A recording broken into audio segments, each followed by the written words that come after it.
On évoque maintenant les effectifs des forces de l'ordre qui posent question. Et oui Aurélien, 15 millions de visiteurs cumulés sont attendus dans la capitale pour les Jeux Olympiques et Paralympiques.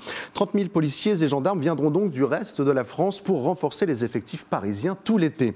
Problème, pour assurer ce service, certains fonctionnaires devront faire une croix sur leurs congés estivaux. Plus d'explications avec Faustine Luneau. Jusqu'à 80 policiers et 164 gendarmes d'Indre-et-Loire déployés simultanément en Île-de-France cet été.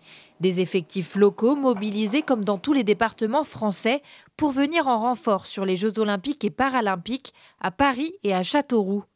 Mais pas d'inquiétude, la sécurité devrait être maintenue en Indre-et-Loire durant la période estivale, y compris sur les grands rendez-vous.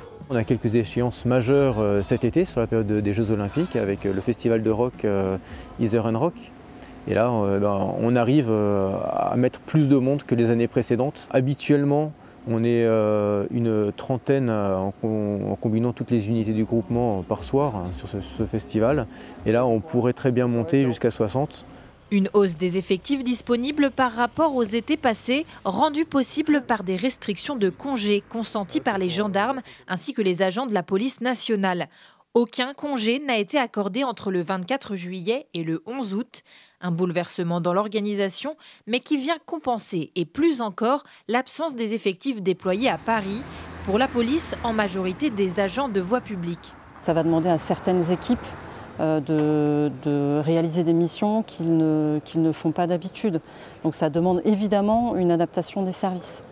La plupart des heures qui seront faites par les agents, des heures supplémentaires, devraient être indemnisées. Bien évidemment, il y aura une forme de report de congés sur d'autres périodes, mais qui seront lissées.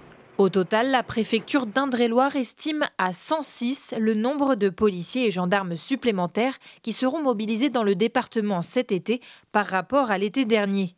Mais pour les syndicats, ce chiffre reste fragile au vu de l'actualité.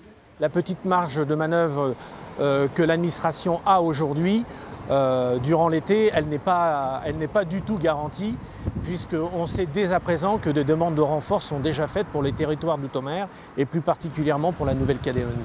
Si pas d'événement imprévu majeur, le défi sera plutôt d'ordre logistique en Indre-et-Loire, puisque les militaires et les fonctionnaires réquisitionnés devront rejoindre la capitale avec du matériel et des véhicules.